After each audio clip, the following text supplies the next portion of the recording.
I'm actually going to do mine the other way around and start with my poem because it's a poem that's based on childhood. It's about as autobiographical as my poems get, and it features childhoods at my grandparents on their farm. Now, my grandside sadly died in April, and she never got to read the poem. The anthology actually arrived the day of her funeral in one of those bitter ironies. It's the first time I've read it aloud, so just for her, I'd like to dedicate this reading to her.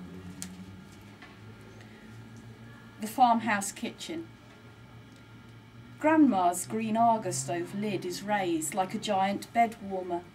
Smells of bacon and crushed cornflake potato cakes reaching over to us children at the big, thick wooden table, where we're hungry, always excited, never still, waiting for that clunk of breakfast cups, bowls, plates of cream ringed with blue, yellow breaking from egg yolks, butter oozing from toast to fingers, which I lick curl through my hair, shouting and laughing and pulling my brother's hand or kicking his leg as he tugs at my arm, elbow, ribs.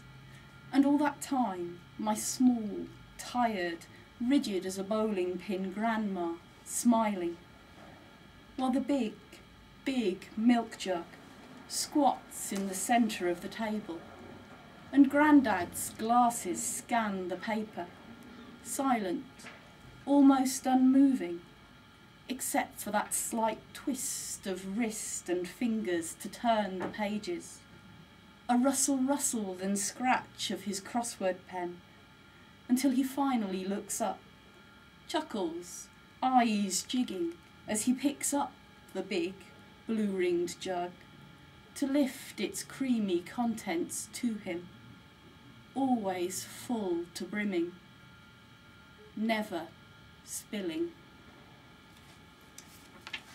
And the next poem that I've chosen to read was by Sarah Westcott. If anyone actually has got the book and wants to follow along, it's page 170. I met Sarah 15 years ago. We did a postgraduate diploma together at Cardiff. I think of our year, we're the only two that probably write poetry now. Alien by Sarah Westcott.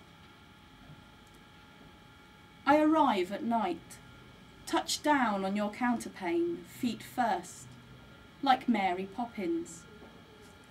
All I have with me are the clothes I was born in, 2 silver studs punched into each lobe, a swallow tattoo, my tongue.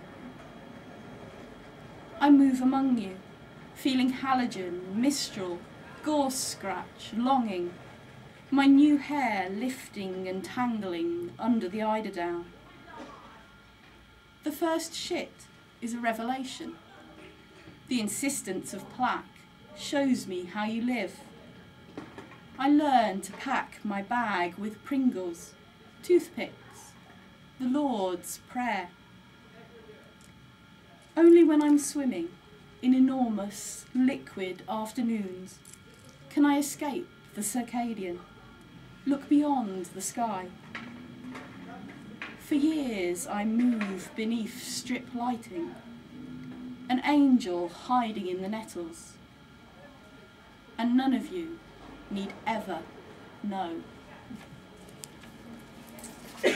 And the third one I'm going to read is by Lindsey, Holland, who actually organised the big Manchester launch for Lung Jazz. It's a very, very clever poem with not a word wasted.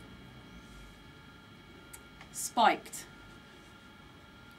by Lindsey, Holland.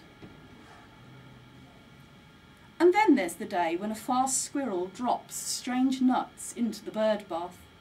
They dissolve, so by the time the mist has milked itself clear, nothing seems unusual. The sundial still predicts a western morning, and pig feet ignore the numbstone. Beaks split the surface tension, no greater or lesser than yesterday, and tongues, like computer-weary fingers, feel their way to nourishment. From a summer-thick branch in the alder tree, Dark worlds watch each plump body topple and smack the paving slabs. There is no point in this, but if you listen, you'll hear the rustling rodent mouths chattering, like men in a bar, as another girl loses herself. Thank you.